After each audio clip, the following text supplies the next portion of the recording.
کہ جب اللہ کے نبی صلی اللہ علیہ وسلم کو دنیا سے تشریف لے گئے، تقریباً 150 سال کا عرصہ گزر چکا تھا، تو ایک شخص تھا ابن مقفع،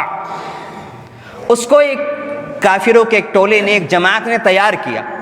اور یہ کہا کہ قرآن کریم کی طرف لوگوں کی طبیعتیں، لوگوں کے نفوذ بہت تیزی سے مائل ہوتے جا رہے ہیں، تو اس لیے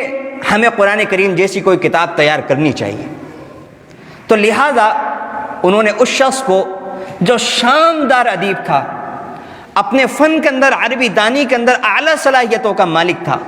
زبردست صلاحیتوں کا مالک تھا، اور تمام زمانہ اس کی صلاحیتوں کا لوہا مانتا تھا، بڑا مشہور شخص تھا، اس کو تیار کیا گیا اور اسے بھی اپنی صلاحیتوں پر پورا بھروسہ تھا کہ وہ قرآن کریم جیسی کتاب نعوذ باللہ پیش کر دے گا اور پوری کتاب لکھ لے گا۔ اور اس بدبخت اور اس جاہل نے، جس نے دین کو ایک کھیل سمجھا ہوا تھا اور اس کے گمان کے اندر یہ جناب محمد الرسول اللہ صلی اللہ علیہ وسلم کی تصنیف تھی، اللہ کا کلام نہیں تھا، اس نے صرف 1 سال کی مہلت مانگی اور یہ کہا کہ 1 سال تک میرے گھر کی ساری ذمہ داری تم لے لو، میرے گھر کا جتنی بھی اخراجات ہیں ان کی ذمہ داری تم لے لو، 1 سال کے اندر میں وعدہ کرتا ہوں کہ قرآن جیسی کتاب پیش کر دوں۔ میرے عزیزوں، بزرگوں، نوجوانوں اور اپنے عزیز ماؤں بہنوں سے بھی کہتا ہوں کہ سنیں اور دل کے کانوں سے سنیں، یہ قرآن ہے، یہ اللہ کا کلام ہے، اس کی ایک بھی بات نہ 1 انچ آگے ہو سکی ہے نہ قیامت تک پیچھے ہو سکے گی، جو اللہ نے فرما دیا وہ ہو کر رہے گا۔ آج ہمیں کیا ہو گیا کہ ہم قرآن کریم کو ہم نے چھوڑ دیا، قرآن کریم کو ہم نے بھلا دیا، قرآن کریم کی باتوں کے علاوہ جو اغیار ہمیں دکھانے لگے، نیوز چینل والے جو ہمیں دکھاتے ہیں ہم اس کو سچ مانتے ہیں، ہمارا قرآن کیا کہتا ہے ہم اس کو جاننے کے لیے فکر مند نہیں ہیں۔ نیوز چینل والے جس خبر کو سچا قرار دے دیں اس خبر کو ہم سچا مانتے ہیں، جس خبر کو جھوٹا قرار دے دیں اس خبر کو ہم جھوٹا مانتے ہیں۔ ذرا خدا کے لیے اپنی آنکھوں سے دجالی پٹی کو ہٹانے کی کوشش کریں، حقائق کو جانیں، خدا کے لیے اپنی صلاحیتوں کو قرآن کی فہم کے اندر خرچ کریں، قرآن سمجھنے میں اپنے دماغ کو خرچ کریں، اپنی آنکھوں کی روشنی قرآن سمجھنے میں لگائیں، اپنی کانوں کی طاقت قرآن سننے میں لگائیں، اپنی زبان کی طاقت قرآن پڑھنے میں لگائیں، اپنے قیمتی اوقات قرآن کی فہم کے اندر خرچ کریں، اپنا مال و دولت قرآن کی خدمت میں خرچ کریں، قرآن کی اشاعت کے اندر اپنا وقت لگائیں، اپنا مال لگائیں، اپنی دولت لگائیں، اپنا اثر و رسوخ استعمال کریں۔ خدا کی قسم دیکھیے تو صحیح، قرآن کریم اللہ کی عظیم الشان کتاب ہمارے درمیان موجود ہے، اور قرآن کریم کی ایک بات اپنے ذہنوں کے اندر بٹھائیں، وقال الرسول یا رب، قرآن ایک موقع پر کہتا ہے وقال الرسول یا رب، کہ قیامت کے دن ذرا تصور کریں آنکھیں بند کر کے، دل کی آنکھوں کو کھول کر کچھ دیر کے لیے دل کے کانوں سے سن کر اس بات کا تصور کریں کہ میدان قیامت لگا ہوا ہے، جناب محمد الرسول اللہ صلی اللہ علیہ وسلم موجود ہیں، اللہ کی عدالت ہے، اللہ کا دربار ہے، اللہ کی عدالت کے اندر جناب محمد الرسول اللہ صلی اللہ علیہ وسلم ایک شخص کے خلاف مقدمہ دائر کرتے ہیں۔ وہ شخص کون ہے؟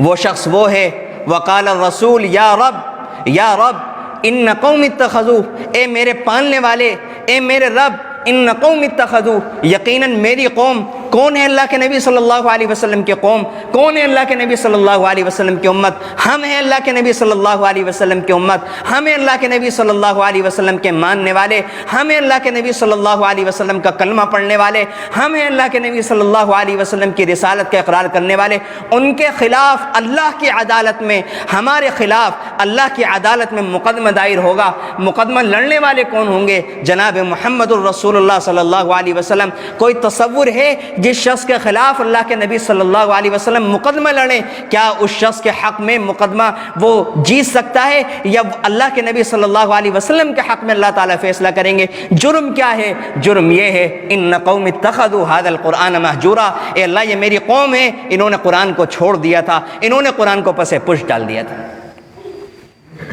میرے عزیزوں، بزرگوں، مجھے اجازت دیں اس بات کی، مجھے حق دیں اس بات کا کہ میں آپ سے سوال کر سکوں، کیا یہ والی بات 100% ہمارے اوپر صادق نہیں آتی؟ کیا ہم نے قرآن کو نہیں چھوڑا؟ علامہ شبیر احمد عثمانی صاحب رحمۃ اللہ علیہ اس آیت کی تفسیر کے اندر لکھتے ہیں کہ جن لوگوں نے قرآن کریم کو نہیں مانا، انکار کر دیا کہ یہ اللہ کا کلام نہیں ہے، انہوں نے بھی قرآن کو چھوڑا، اور جن لوگوں نے قرآنی تعلیمات پر عمل نہیں کیا، قرآن نے کہا اقیموا الصلاۃ، نماز پڑھو، انہوں نے نہیں پڑھی، قرآن نے کہا زکوٰۃ دو، انہوں نے نہیں دی، اسی طرح قرآن نے کہا شراب مت پیو، انہوں نے پی، شراب، قرآن کریم نے کہا زنا مت کرو، انہوں نے کیا، قرآن نے کہا بے حیائی مت کرو، بے پردگی مت کرو، انہوں نے کی۔ تو علامہ شبیر احمد عثمانی رحمۃ اللہ علیہ لکھتے ہیں یہ بھی قرآن کریم کو چھوڑنا ہے، اور فرماتے ہیں تیسرا درجہ یہ بھی ہے کہ قرآن چھوڑ کر اگر قرآن سے ادنا چیز کے اندر کسی انسان نے اپنے آپ کو مشغول کیا، کاروبار کے اندر مشغول کیا، تجارت کے اندر مشغول کیا، ایک صورت تو یہ ہے کام بھی کیا، تجارت بھی کی، سارے حقوق ادا کیے، تمام بندوں کو خوش کیا، لیکن اسی کے ساتھ ساتھ قرآن کو سمجھنے میں بھی وقت لگایا، وہ بندہ اس کے اندر شامل نہیں ہے۔ لیکن وہ لوگ کہ جنہوں نے صرف دنیا کو الہ مانا، دنیا کو معبود مانا، اپنی پیٹ کی پوجا کے اندر لگے رہے، صرف اپنی تجوریاں بھرنے کے اندر لگے رہے، صرف اپنا بینک بیلنس بنانے کے اندر لگے رہے، اور صرف دنیا کو ہی انہوں نے جنت بنانے کی فکر حاصل کر لی، اور دنیا کو جنت بنانے کی فکر کے اندر لگے رہے، آخرت کی زندگی سے غافل ہو گئے، حلال حرام کی تمیز کو چھوڑ دیا۔ ایسے لوگوں کے بارے میں بھی علامہ شبیر احمد عثمانی رحمۃ اللہ نے لکھا ہے، وہ بھی اس وعید کے اندر شامل ہیں، اور قیامت کے دن اللہ کے نبی ان کے بھی خلاف مقدمہ لڑیں گے۔ کچھ ٹھکانہ ہے ہماری غفلت کا؟ اس لیے خدا کے لیے ہم لوگ اپنے آپ کو جھنجھوڑیں،